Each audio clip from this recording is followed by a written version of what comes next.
Bismillahirrahmanirrahim. Assalamualaikum warahmatullahi wabarakatuh. Halo semuanya, perkenalkan nama saya Insani Rahma, saya dari kelas 4C. Di sini saya akan sedikit menjelaskan tentang teori masuknya Islam ke Nusantara. Menurut buku Abah Asep Ahmad Hidayat. Berbicara tentang teori masuknya Islam ke Nusantara, pasti tidak akan jauh dari yang namanya perbedaan pendapat. Begitupun di buku Abah ini. Di buku Abah disebutkan ada 4 teori masuknya Islam ke Nusantara. Yang pertama ada teori India, yang kedua ada teori Arab Mekah, yang ketiga ada teori Arab Parsi, dan yang terakhir ada teori Cina Indochina. Teori yang pertama yaitu teori India, Abah menyebutkan bahwa teori ini didukung oleh banyak tokoh termasuk Snok Horgrondje. Nah, beliau ini menyebutkan bahwa wilayah awal mula Islam masuk ke Nusantara itu dari Gujarat. Ini ditandai dengan temuan batu nisan di Gersik dan di Samudra Pasai yang memiliki kemiripan atau kesamaan dengan batu nisan yang ada di Gujarat sana. Namun, teori ini atau pendapat ini tuh dibantah oleh Brian Morrison, yang mana beliau menyebutkan ketika Samudra Pasai diislamisasi, itu di Gujarat sendiri masih menganut agama Hindu. Maka dirasa kurang rasional ketika Samudra Pasai diislamisasi sedangkan di daerah asalnya masih menganut agama Hindu. Maka dari itu Brian Morrison menyebutkan bahwa lebih rasional Islam masuk ke Nusantara itu lewat dari orang-orang Bengal.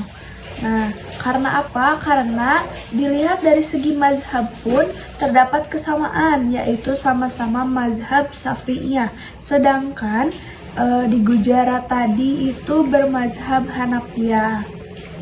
Oke, masuk ke teori kedua yaitu teori Arab Mekah.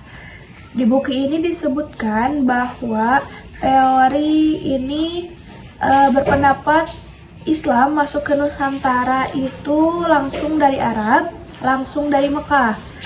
Karena para pedagang Arab itu sudah melakukan kerjasama dengan Cina jauh sebelum Islam ada, dari segi perdagangan dan juga politik.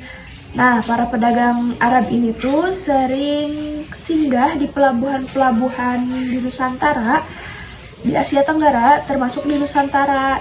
Nah, pada saat inilah mereka melakukan Islamisasi di Nusantara, sembari menunggu angin yang akan membawa mereka menuju ke negeri Cina.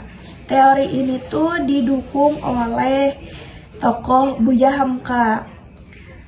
Beliau menyebutkan poin-poin perihal teori masuknya Islam teori masuknya Islam ke Nusantara jalur Arab Mekah untuk isi seminarnya. Di situ juga disebutkan bahwa Syarif Hidayatullah atau Sunan Gunung Jati merupakan keturunan Arab. Maka rasional jika Islam masuk ke Nusantara langsung dari Mekah. Untuk teori yang ketiga yaitu teori Arab Parsi, di sini itu disebutkan bahwa Islam masuk ke Nusantara itu dari Parsi atau Persia. Mungkin untuk sekarang itu Iran. Nah, dengan membawa aliran Syiah. Ini tuh banyak bukti-bukti kuatnya karena di Indonesia ditemukan upacara atau tradisi-tradisi yang hampir mirip dengan tradisi yang ada di Iran, seperti tradisi Muharraman, tradisi Asyura, juga upacara tabut yang ada di Sumatera Barat, juga di Jambi. Selain itu, teori ini diperkuat dengan banyaknya nama-nama sultan yang memakai kata syah, tasih, dan juga tasih di nama mereka. Selain itu juga dalam pengejaan Al-Quran ada istilah-istilah Persia yang diucapkan atau dipakai juga di Nusantara, di beberapa wilayah Nusantara. Seperti jabar untuk harokat fathah, JR untuk harokat kasroh, dan PS untuk harokat doma. Yang terakhir ada teori Cina Indochina. Nah, teori ini pun disebutkan Abah banyak tokoh-tokoh yang mendukungnya. Termasuk Abahnya sendiri itu lebih condong ke teori ini. Kalau teori ini tuh menyebutkan bahwa Islam itu berawal dari pemberontakan Kontan yang terjadi pada tahun 877 Masehi. Nah, pada saat itu tuh banyak korban yang berjatuhan. Kurang lebih 200.000 pedagang muslim menjadi korban. Sebagian dari pedagang-pedagang ini tuh melarikan diri ke pesisir pantai di Asia Tenggara. Nah, Abah juga menyebutkan bahwa sebenarnya Wali Songo itu peranakan Cina. Bahkan mereka memiliki nama Cinanya masing-masing. Nah, lalu ada disinyalir kerajaan Champa Indochina itu merupakan pelarian dari Syiah Alawiyah yang di Damaskus.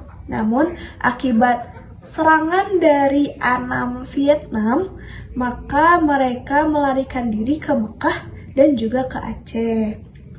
Ini tuh dikuatkan dengan adanya batu nisan yang ditemukan di Trengganu. Di situ dituliskan tahun 1386. Nah, batu nisan ini tuh memiliki kesamaan dengan batu nisan yang ada di Champa Selatan. Dari situlah SK Fatimi berpendapat bahwa Islam itu masuk lewat Cina. Mungkin itu saja yang bisa saya sampaikan. Kurang lebihnya saya mohon maaf. Akhirul kalam. Wassalamualaikum warahmatullahi wabarakatuh.